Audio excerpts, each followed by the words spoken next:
സത്യം പറയാലോ, ഹാപ്പിനെസ് ഉണ്ടാക്കിയ ഒരു വാർത്ത. എല്ലാ തെരുവ് നായ്ക്കളെയും നൽകാം, കൊണ്ടുപോയിക്കോളൂ. മൃഗസ്നേഹിയോട് ഹൈക്കോടതി വിമർശനം. ഇമാതിരി ചോദ്യങ്ങളൊക്കെ ചോദിക്കുന്നുണ്ട്. കുറേ മൃഗസ്നേഹികൾ ഇറങ്ങിയിട്ടുണ്ട്. ഈ തെരുവ് നായ്ക്കളെ കൊണ്ട് നമുക്ക് പുറത്തിറങ്ങി നടക്കാൻ പറ്റാത്ത അവസ്ഥയാണ്.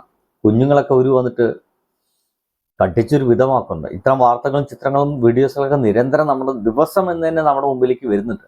കുഞ്ഞുങ്ങളെ ആക്രമിക്കാൻ ഓടുന്നതും മറ്റും. എന്നിട്ടും അത്തരം തെരുവ് നായ്ക്കളെ വന്ധീകരിക്കാനോ കൊല്ലുവാനോ നമുക്ക് കഴിയില്ല. അതിന് പല നിയമങ്ങളും നമുക്ക് മാറ്റേണ്ടി വരും. നമുക്ക് സ്വന്തമായിട്ട് നിയമം ഉണ്ടാക്കാൻ ഒരു വഴിയില്ല. ഇങ്ങനെയുള്ളൊരു സിറ്റുവേഷനുള്ള സമയത്തും ഈ തെരുവ് നായ്ക്കളെ സ്നേഹിക്കുന്ന കുറേ നാറുകളുണ്ട്. എന്ന് വെച്ച് കഴിഞ്ഞാൽ ഭയങ്കര സ്നേഹമാണ് തെരുവ് നായ്ക്കളോട്. എന്നാൽ ഇതിനൊക്കെ പിടിച്ചുകൊണ്ടിട്ട് കൊണ്ടുപോയി വളർത്തിക്കൂടെ എന്നൊക്കെ നമ്മൾ സാധാരണക്കാർ ചോദിക്കുന്നത് ഇപ്പം നമ്മുടെ ഹൈക്കോടതിയും ചോദിച്ചു എന്നർത്ഥം. ഒരു മൃഗസ്നേഹി ചോദിച്ചത് അങ്ങനെയാണെങ്കിൽ ഒരു കാര്യം ചെയ്യും, എല്ലാ തെരുവ് നായ്ക്കളും സ്വന്തം വീട്ടിൽ കൊണ്ടുപോയിട്ട് കെട്ടിയിട്ട് വളർത്ത് എന്നാണ് ഇപ്പോൾ ഹൈക്കോടതിയുടെ ഗംഭീരമായിട്ടുള്ള ഒരു വിമർശനം. സന്തോഷമുണ്ട്. ഇത്ര വിമർശനങ്ങളൊക്കെ വരണം. മാറ്റം വരണം. തെരുവ് നായ്ക്കളെ കൊല്ലാൻ ഒരു വഴിയില്ലേ എന്നുള്ളതാണ് എൻ്റെ ചോദ്യം. അതിനൊരു നിയമസാധുത ഇല്ലേ? ഉണ്ടാവേണ്ടതല്ലേ? വേണം.